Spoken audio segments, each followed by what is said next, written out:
संतोषी नगर इलाके का केशव मार्केट में किराने से लेकर गाड़ी रिपेयरिंग तक की दुकान है। पान की दुकान भी है, लेकिन पान की दुकान चलाने वाली युवती के बारे में आज आप जानने वाले हैं। ये अपने पिता के काम को संभाल रही है। हाथों में पान और ग्राहक की मांग पर पान बनाती इस युवती को जो भी देखता है एक बार चौंक जाता है, क्योंकि आमतौर पर लोगों ने पान की दुकान पर पुरुषों को ही काम करते देखा है। संतोषी नगर की रहने वाली कविता महावर यहाँ पर पान की दुकान चलाती है। पिता मोहनलाल महावर की सबसे छोटी बेटी अपने घर के बड़े बेटे की भूमिका निभा रही है। कविता बताती है कि उसका कोई बड़ा भाई नहीं है जो घर की जिम्मेदारी निभा सके। सबसे बड़ी एक बहन थी जिसकी डेथ हो चुकी है। उसके बाद एक बहन की शादी हो चुकी है और एक बहन जयपुर में काम करती है। कविता से छोटा उसका एक भाई भी है।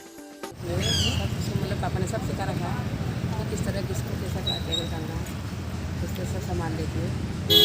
और हम लोग भी आ जाते हैं, है तो छोटा में आ जाते हैं, हम लोग भी आ जाते हैं। बचपन से ही कविता अपने पिता के साथ दुकान पर आती रही और उसके बाद ये उसका रूटीन बन गया। धीरे धीरे बाजार से दुकान के सामान उसने लाना शुरू किया। अब कविता खुद ही दुकान संभालती है। कविता दुकान खोलने से लेकर पान बनाने तक का काम करती है। सुबह 8 बजे दुकान खोलकर रात 10 बजे तक वो दुकान का काम संभालती है।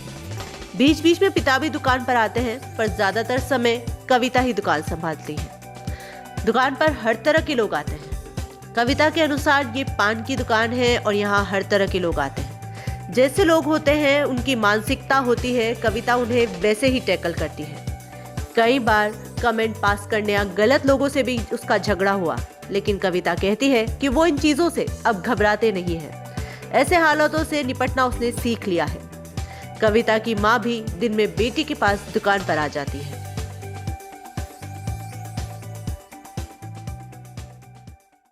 सर यहाँ पे एक्चुअली क्या बड़ा भाई नहीं है, तो पापा क्या हमें शुरू से पापा में हमें वेट करता है इस चीज़ के लिए। हम ही बैठते जैसे पापा को वो काम वगैरह करने जाना होता है, बाजार का होता है, जैसे दिन में खाना वाना खाने चल रहे हैं, कोई काम आ गया, जैसे हम बैठ जाते पापा चल जाते हैं। मतलब पढ़ाई इसके साथ साथ पढ़ाई भी कर रही हूँ मैं। अभी मैंने MA का दिया था, पढ़ाई स्टडी चल रही, कंपटीशन के लिए दिया इस बार। बड़े भाई नहीं तो पापा एक्चुअली हमें ज़्यादा आगे रखता है इन चीज़ों में। परेशानी एक्चुअली क्या, जैसे किस तरीके का ग्राहक आता है, जो जैसे बोलता है उसको वैसे टेकल करना पड़ता है। अगर ज़्यादा बोलते हैं तो उन्हें प्यार से समझाओ, नहीं समझते तो फिर उनकी लैंग्वेज समझाना पड़ता है। ठीक है, सब तरीके के लोग आते हैं यहाँ पे। अच्छा भी आएगा, गाड़ी